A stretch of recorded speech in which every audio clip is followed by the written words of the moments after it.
இந்த நியூசிலாந்து பருவகால விசாக்கு எப்படி அப்ளை பண்ணுறது, எவ்வளவு முடியும், அதோட பார்த்தீங்கன்னா எந்த ஏஜென்ட் கிட்ட போய் அப்ளை பண்ணலாம் அப்படின்னு உங்களுக்கு 1008 கேள்வி இருக்கும். ஸோ அதுக்கு எல்லாமே சொல்யூஷனாக தான் இந்த வீடியோ. முதல்ல இந்த நியூசிலாந்து பருவகால விசா அப்படின்னா என்ன அப்படின்னு பார்த்தீங்கன்னா, ஒரு வருஷத்துக்கு குறிப்பிட்ட காலத்துக்கு தான் நீங்க அங்க போய் வேலை செய்யக்கூடியதா இருக்கும். ஸோ இதைத்தான் அவங்க பருவகால விசா அப்படின்னு சொல்றாங்க. Totally 3 years visa. ஸோ இந்த 3 வருஷமும் நீங்க குறிப்பிட்ட காலத்துக்கு அங்க போய் வேலை செய்யணும். அது முடிஞ்சதுக்கு அப்புறமா நீங்க திருப்பி நாட்டுக்கு வரணும். ஸோ இப்போ எப்படி அப்ளை பண்ணலாம் அப்படின்னு பார்க்கலாம். இதுல நீங்க முக்கியமா என்ன தெரிஞ்சுக்கணும் அப்படின்னு பார்த்தீங்கன்னா, நியூசிலாந்துல இருக்க எல்லா கம்பெனிக்கும் நீங்க இந்த மாதிரி விசா எடுத்து போக முடியாது. நியூசிலாந்து கவர்மெண்டால சில கம்பெனிஸை வந்து அப்ரூவ் பண்ணியிருக்காங்க. அதுக்கு அப்ளை பண்ணி தான் நீங்க இப்படி போகக்கூடியதா இருக்கும். ஸோ இந்த கம்பெனிகளை நான் எங்கிருந்து தேடி கண்டுபிடிப்பேன் அப்படின்னு உங்களுக்கு ஒரு கேள்வி வரும் இல்லையா? ஸோ அது ரொம்ப ஈஸிங்க. இந்த வீடியோவோட முதலாவது கமெண்ட்ல நான் அந்த லிங்கை தரேன். அந்த லிங்க்குக்கு போனீங்கன்னு வச்சுக்கோங்களேன், நியூசிலாந்து கவர்மெண்டால அப்ரூவ் பண்ண கம்பெனிஸ் நிறைய இருக்கு. ஸோ அதுல வந்து நீங்க சில கம்பெனிஸை செலக்ட் பண்ணிட்டு உங்க சிவியை அனுப்பி முதல்ல அப்ளை பண்ணுங்க. இதுதான் முதலாவது ப்ராசஸ். அடுத்த ப்ராசஸ் என்ன அப்படின்னு பார்த்தீங்கன்னா, நீங்க வந்து இப்படி அப்ளை பண்ணிட்டீங்கல்ல, ஸோ நீங்க வந்து செலக்ட் ஆயினீங்க அப்படின்னா அந்த கம்பெனியால உங்களுக்கு ஒரு ஜாப் ஆஃபர் லெட்டர் ஒன்று அனுப்புவாங்க. ஸோ அதை வச்சுக்கிட்டு நீங்க சில டாக்குமெண்ட்ஸ் வந்து எக்ஸ்ட்ராவா எடுக்க வேண்டியதா இருக்கும்.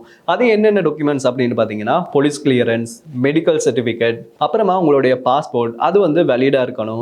அண்ட் இந்த job offer letter and New Zealand government வந்து அவங்களோட விசா சைஸ் போட்டோஸ் எதிர்பார்ப்பாங்க. ஸோ அந்த போட்டோஸையும் நீங்க வந்து ப்ரிப்பேர் பண்ணணும். ஸோ இப்போ ரெண்டாவது ப்ராசஸ் முடிஞ்சிருச்சு. இனிமே மூணாவது ப்ராசஸ். இந்த மூணாவது ப்ராசஸ்ல நீங்க என்ன பண்ணணும் அப்படின்னு பார்த்தீங்கன்னா, இந்த கீழே இருக்க லிங்க் இருக்கு இல்லையா, இந்த லிங்க்கு போயிட்டு நீங்க விசாக்கு அப்ளை பண்ணணும். ஸோ இந்த விசா அப்ளை பண்ணும்போது நீங்க இந்த லிங்க்குக்கு போயிட்டு ஒரு ஃபார்ம் ஒன்று ஃபில் பண்ண வேண்டி வரும். இந்த ஃபார்ம் ஃபில் பண்ணது முடிச்சதுக்கு அப்புறமா உங்ககிட்ட இந்த ஆல்ரெடி சில டாக்குமெண்ட்ஸ் இருக்கு இல்லையா, அதை வந்து ஸ்கேன் பண்ணி அப்லோட் பண்ணணுங்க. இப்படி அப்லோட் பண்ணி முடிச்சதுக்கு அப்புறமா நீங்க ஒரு விசா ஃபீஸ் ஒன்று பே பண்ண வேண்டி வரும். இது எவ்வளவு அப்படின்னு பார்த்தீங்கன்னா, நியூசிலாந்து டாலர்ல $208 இருந்து $448 தான் இருக்கும். ஸோ இதை நீங்க பேமெண்ட் பண்ணிட்டீங்க அப்படின்னு பார்த்தீங்கன்னா, உங்களுடைய விசா ப்ராசஸ் வந்து ஸ்டார்ட் பண்ண ஆரம்பிச்சிடுவாங்க. இதை நீங்க எப்படி தெரிஞ்சுக்கலாம் அப்படின்னு பார்த்தீங்கன்னா, இப்போ ஃபார்ம் ஃபில் பண்ணும்போது நீங்க ஒரு இமெயில் அட்ரஸ் ஒன்று கொடுத்துருப்பீங்க இல்லையா, ஸோ நீங்க பேமெண்ட் பண்ணதுக்கு அப்புறமா நீங்க அந்த இமெயிலுக்கு ஒரு கன்ஃபர்மேஷன் இமெயில் வரும். ஸோ இதோட இந்த தேர்ட் ப்ராசஸ் முடிஞ்சிருச்சு. இனிமே நாலாவது ப்ராசஸ். நாலாவது ப்ராசஸ் என்ன அப்படின்னு பார்த்தீங்கன்னா, பொறுமையா வெயிட் பண்ணணும். நீங்க இப்படி அப்ளை பண்ணதுக்கு அப்புறமா இந்த நியூசிலாந்து கவர்மெண்ட் வந்து கொஞ்சம் டைம் எடுத்து தான் உங்களுக்கு விசா தருவாங்க. இன்னைக்கு போட்டு அடுத்த கிழமையே விசா வந்து எதிர்பார்க்க முடியாது. மோஸ்ட்லி 3 கிழமையிலேருந்து 6 கிழமை வரைக்கும் ஆகும். இதுக்குள்ள பார்த்தீங்கன்னா மறுபடியும் உங்களுடைய இமெயில் அட்ரஸுக்கு இன்னொரு இமெயில் வருங்க. அதில் தான் உங்களுடைய விசா அப்ரூவ் ஆகியிருக்கா இல்லாட்டி ரிஜெக்ட் ஆகியிருக்கா அப்படின்றத வந்து தெரியப்படுத்துவாங்க. இப்படி உங்களுடைய விசா வந்து அப்ரூவ் ஆயிடுச்சுன்னா அதுக்கப்புறமா ரொம்ப ஈஸி தான்.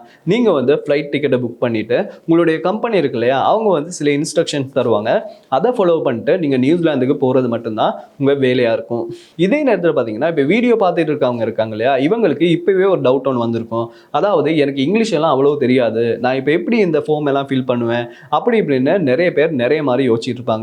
அவங்களுக்கு ஒரு சொல்யூஷன் இருக்குங்க. அது என்ன சொல்யூஷன் அப்படின்னு பார்த்தீங்கன்னா, இப்போ வந்து ChatGPT, Gemini AI அப்படின்னு நிறைய சாஃப்ட்வேர்ஸ் இருக்குல்ல, அது மூலமாவே நீங்க ஈஸியா உங்களுடைய அப்ளிகேஷன் ஃபார்மை வந்து ஃபில் பண்ணிடலாம். இதே நேரத்தில் பார்த்தீங்கன்னா சில விஷயங்களை நீங்க ரொம்ப ரொம்ப கவனமா இருக்கணும். அது என்னென்ன விஷயங்கள் அப்படின்னு பார்த்தீங்கன்னா, நீங்க வந்து இந்த விசா அப்ளை பண்ணும்போது எந்த ஒரு ஏஜென்ட் கிட்டயுமே போகாம நீங்க உங்களோட ஓனாவே செய்யுங்க.